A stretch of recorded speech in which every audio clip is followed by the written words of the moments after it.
Una delegación de diputados venezolanos de la Comisión de Política Exterior llevaron a cabo una gira por Brasil en búsqueda de ayuda para solventar la crisis política, social y económica que atraviesa el país y también reactivar la inversión extranjera.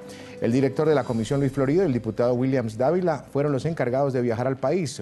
Durante su visita sostuvieron reuniones con representantes de diferentes sectores que expresaron su solidaridad a los venezolanos. Es la primera vez en 17 años que opositores hacen presencia en la Cancillería brasileña. Recordemos que la gira tenía el fin de dar a conocer la situación de violación a los derechos humanos en Venezuela y la crisis social, política y económica que atraviesa el país. Por su parte, el dirigente nacional de Voluntad Popular, Carlos Vecchio, estuvo apoyando y acompañando esta gira. Y se pueda ver dónde carril. Para estos estudiantes, para estos pensionados. Y precisamente nos atiende Carlos Vecchio, dirigente nacional de Voluntad Popular, asesor de la Comisión de Política Exterior de la Asamblea Nacional de Venezuela. Muy buenas tardes, señor Vecchio, gracias por acompañarnos. Bienvenido a la tarde de NTN 24. Muy buenas tardes, Jesús. Un placer de estar contigo. Gracias a usted por atendernos, por regalarnos estos minutos. ¿El balance principal, la conclusión principal es positiva después de estar en Brasil? Totalmente, Jesús. Y ustedes lo anunciaban. Es la primera vez después de 17 años que somos recibidos por la Cancillería, en este caso de Brasil. Y eso muestra el interés de lo que está ocurriendo en Venezuela y sobre todo que perciben igual que toda la región que en Venezuela se está dando un cambio político irreversible. Así que yo creo que fue un paso importante la reunión con la Cancillería y por supuesto también tenemos que destacar el encuentro que tuvimos en el Parlamento de Brasil, tanto en la Cámara de Diputados como en la del Senado. En la Cámara de Diputados nuevamente manifestamos la petición de que el grupo que se conformó allí, de diputados que estuvieron en Venezuela, que es un grupo pues, de amigos de Venezuela, visitaran nuevamente nuestro país y así fue acordado y de manera que esto en los próximos días nosotros podemos saber cuál será la fecha que ellos van a poder estar nuevamente en Venezuela. Y en la Cámara del Senado tuvimos una audiencia pública en la Comisión de Política Exterior del Senado, donde explicamos la profunda crisis que tiene Venezuela y sobre todo se destacó y se reflejó el apoyo a una ley de amnistía que será aprobada por la Asamblea Nacional para la Liberación de los Presos Políticos. Toda la comisión dio el respaldo unánime en apoyar ese tipo de ley y van a solicitar a la plenaria del Senado un apoyo formal a esa iniciativa de nosotros de la ley de amnistía y si es aprobado llevar el exhorto a Dilma Rousseff para que también respalde ese proceso que estamos llevando nosotros para la liberación de los presos políticos en Venezuela. Qué importante eso que nos está usted comentando. Uno, lo de la ley de amnistía, ese respaldo que se podría dar y que cualquier persona del exterior, y más aún si es un partido político y si pudiera la presidenta Rousseff, pues sería muy importante para la ley de amnistía a los presos políticos en Venezuela. Y dos, le pregunto, ¿son conscientes los políticos brasileños de la situación, de la grave situación política, social y económica que atraviesa Venezuela en este momento? Totalmente, Jesús. Tanto el canciller así lo expresó, que están tanto pues, de la profunda crisis económica y social que está viviendo Venezuela y por supuesto el desequilibrio político que existe en este momento, donde hemos visto, y así lo hemos denunciado en esas instancias, la utilización del Tribunal Supremo de Justicia para parar la iniciativa de la Asamblea Nacional de manera ilegal, porque es un Tribunal Supremo que depende, en este caso, de Nicolás Maduro y ha sido utilizado para frenar esta nueva Asamblea Nacional y así desconocer la voluntad popular. Están al tanto de eso y destaco que en este proceso de ley de amnistía es tanta la claridad que se tiene, Jesús, que uno de los senadores que estaban allí, el presidente de esa comisión, el senador Núñez y el senador Serra, que fue candidato presidencial, ellos dijeron que en Brasil se dictó una ley en el año 79 que permitió, una ley de amnistía que permitió el retorno de ellos, porque ellos estaban en el exilio y pudieron regresar a Venezuela,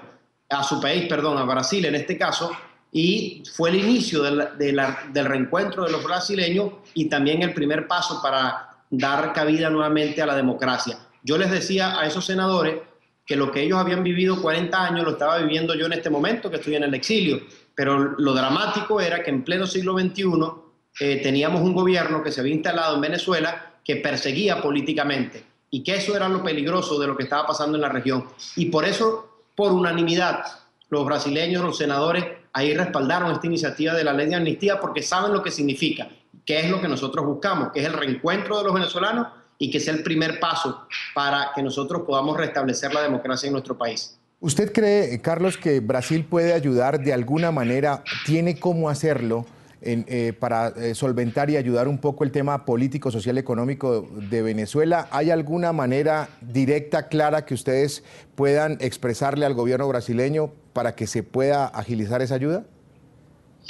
Claro, sin duda. Fíjate que cuando hablamos de democracia, derechos humanos, ahí no hay frontera, no hay ideología, no hay nacionalidad, y por eso es importante el rol de Brasil. Nadie duda de que Brasil pues, es uno de los líderes o de los países líderes en Sudamérica. El tamaño de su economía, el rol que juegan en la región es fundamental.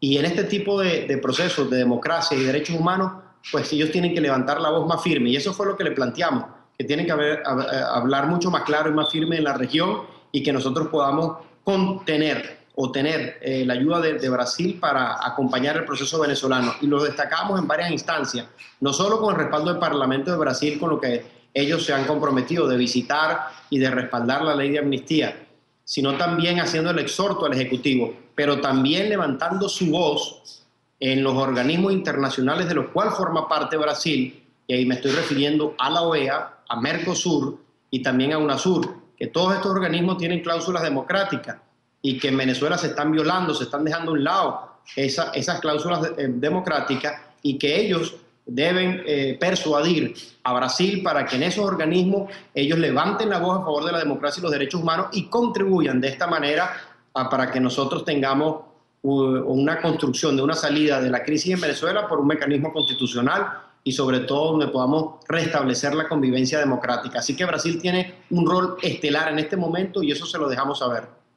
Carlos, lo invito, no se vaya, por favor, para que revisemos una situación que pasó el día de hoy en Venezuela y ya regreso con usted para conocer una reacción a lo sucedido el día de hoy. La crisis que afecta a varios sectores en el país afecta gravemente el sector salud, usted lo conoce muy bien. Hoy se presentó una manifestación de la que hacían parte diputados de la oposición, representantes del gremio farmacéutico, médicos, enfermeras, estudiantes de medicina, que acusaron al Ejecutivo de ser indolente ante las necesidades del sector. Veamos. En Venezuela hay una situación muy grave a nivel de los medicamentos y es una situación que está a nivel de crisis humanitaria en salud. Esto afecta gravemente a las universidades ya que es un centro de formación y los jóvenes no tienen insumos, no tienen reactivos, no tienen los implementos necesarios para formarse en la universidad. Yo soy secretaria de Asuntos Internacionales y desde la Federación estamos apoyando a todos los gremios de la salud. ¿Por qué? Porque lo vivimos diariamente en la universidad, como hay muchos estudiantes que ya no pueden hacer sus prácticas, como profesores pasaron de prácticas a hacerlas demostrativas porque no tienen simplemente ni reactivos, ni insumos, no tienen guantes, no tienen gasas. En los hospitales hay un nivel de insalubridad, no hay ni siquiera aire acondicionado, hay sitios que se están los médicos muriendo de calor. Hay situaciones donde los médicos no tienen ni siquiera guantes para cumplir las condiciones mínimas de higiene en los centros de salud. Para la Universidad Venezolana, sobre todo aquellas que están dedicadas a la producción científica en el área de la salud, han visto sus actividades sumamente recortadas. Hemos visto laboratorios que están cerrados, dedicados en otros tiempos a la investigación de enfermedades como pudiera ser el Zika, el chikungunya, la malaria, la lepra, investigaciones que salieron de nuestra casa de estudio para beneficio de todos los venezolanos que hoy están cerrados. Tenemos clases de anatomía donde ya los estudiantes no pueden hacer las prácticas con los cuerpos para poder aprender todo lo que es su disciplina, sino que han pasado a las láminas y a los videobin, y esos son los médicos que se están graduando hoy en Venezuela, en la Universidad Central y en todas las demás universidades del país. Quiero decirle a todos los venezolanos y a los demócratas del mundo que lo que estamos presenciando en Venezuela es una nación consciente de lo que es esta responsabilidad histórica y nuestra obligación moral. Tenemos y vamos a enfrentar y derrotar una dictadura que se propuso crear una crisis humanitaria que tiene su cara más cruel en el drama de salud que hoy está generando una hemorragia en la sociedad venezolana. Pero yo hoy quiero felicitar a los profesores y estudiantes y trabajadores de la gran Universidad Central de Venezuela. Esta institución que una vez más eleva su voz con coraje y conciencia histórica y que ilumina y se suma a la lucha para exigir la urgencia del cambio hoy por la vía constitucional expedita que significa la renuncia de Nicolás Maduro. Carlos Vecchio, dirigente nacional de Voluntad Popular, asesor de la Comisión de Política Exterior de la Asamblea Nacional de Venezuela. ¿Cuál es la salida? Y tiene que ser una salida rápida, una salida eficaz para el tema de la salud que agobia a miles de venezolanos. Bueno, la justificación para buscar una salida constitucional a la crisis que tiene Venezuela en todas sus dimensiones, porque la expresión de la salud es muy delicada. Ahí veíamos el rostro del lado de los profesores, pero hay que verlo también del lado de los pacientes o del venezolano común, donde hoy, por falta de medicamentos sencillos, están muriendo los venezolanos. No solo por cáncer solamente, sino también problemas de hipertensión o incluso problemas tan sencillos como el Zika. Así que el drama que está viviendo Venezuela hoy pasa por la salud, pero también pasa por los alimentos, pasa por la violencia, porque nos hemos convertido en uno de los países más violentos, y también desde el punto de vista económico, donde no hay futuro, con una inflación que cerró en 200% aproximadamente el año pasado, pero se proyecta en 700%. Entonces tenemos una profunda crisis económica, política y social, y por supuesto aquí destacamos el drama humanitario que significa la ausencia de medicina. Para poder solucionar esa crisis, Jesús, no hay manera sino sustituyendo al actual gobierno por un mecanismo constitucional y por supuesto que sea expedito, porque la crisis cada día que pasa se acelera, y quien termina plagando los platos rotos de este desastre en el cual está viviendo Venezuela, que es su peor crisis en su historia republicana, es la gente. Y por eso nosotros compartimos desde la Mesa de la Unidad que tengamos esa idea común entre todos para impulsar ese cambio en el año 2016 y que Venezuela, y hay que decirlo así, pueda tener un nuevo presidente este año. Carlos Vecchio, dirigente nacional de Voluntad Popular, mil gracias por estar con nosotros, con la teleaudiencia de la tarde de NTN 24. Muy amable por su tiempo. Gracias a ustedes, gracias Jesús, un fuerte abrazo. Muy amable.